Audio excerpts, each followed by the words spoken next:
अगर बीजेपी में निर्णय हो चुका है देवेंद्र फडणवीस जी को मुख्यमंत्री बनाने का, तो उनको रोक कौन रहा है? 132 सीट लेकर आए हैं, बहुमत के बहुत पास में है। तो ये जो खींचतान चल रही है, सच्चाई ये है कि कोई निर्णय ये लोग बगैर खींचतान के लेते नहीं हैं। ये पावर हंग्री इतने हैं कि आज इतने दिन इतना भारी बहुमत मिला है और अब तक महाराष्ट्र को ये नहीं पता है कि उनका मुख्यमंत्री कहाँ होगा। ये तो जनादेश का निरादर करना है। आज फ्रंट पेज स्टोरी है कि महाराष्ट्र की एक और रिफाइनरी गुजरात की तरफ जा रही है और आंध्र प्रदेश की तरफ दूसरी जा रही है। ये मेरे महाराष्ट्र के हित के खिलाफ है। हमारे जो रोजगार के माध्यम बनने चाहिए थे वो दूसरे राज्यों में जा रहे हैं। हर दूसरे राज्य प्रगति करें but not at the expense of my state. ये इसलिए हो रहा है क्योंकि ये लोग अपनी पावर सेटिंग में लगे हुए हैं। इतने दिन हो गए हैं जनादेश आए हुए और सरकार नहीं बना पा रहे हैं। अगर देवेंद्र फडणवीस पे नाम स्टैंप हो चुका है तो जल्दी से डिक्लेयर करिए क्यों महाराष्ट्र की जनता को जो किए हुए वादे हैं उससे वंचित रख रहे हैं, उससे दूर रख रहे हैं और जो महाराष्ट्र की स्टेयरिंग क्राइसिस है उसको दरकिनार कर रहे हैं।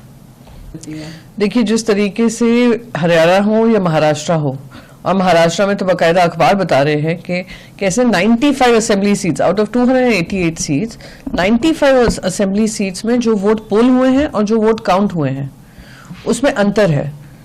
करीब ऐसे 76 सीट्स हैं जो बता रही हैं कि जो वोट पोल हुए हैं उससे कम गिनती की गई है और 19 ऐसे हैं जहां पे जो वोट किए गए हैं उससे ज्यादा गिनती की गई है।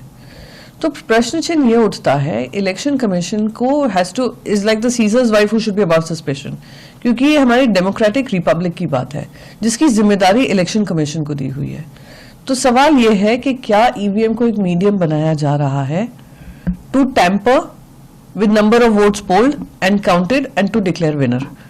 और ये सवाल हर तरफ से, हर कोने से वोटर्स के तो आ ही रहे हैं, साथ ही साथ पॉलिटिकल पार्टीज के भी आ रहे हैं कि उसका दुरुपयोग कर कर कहीं ऐसा तो नहीं है इलेक्शन आउटकम्स को प्रभावित किया जा रहा है और इस पे कार्रवाई होनी चाहिए। ये व्यापक चर्चा का विषय है। अगर किसी एक मन में भी ऐसी शंका है कि उनका वोट इनवैलिडेट हो रहा है या दूसरी तरफ जा रहा है, it goes against the principles of the very foundation of a nation.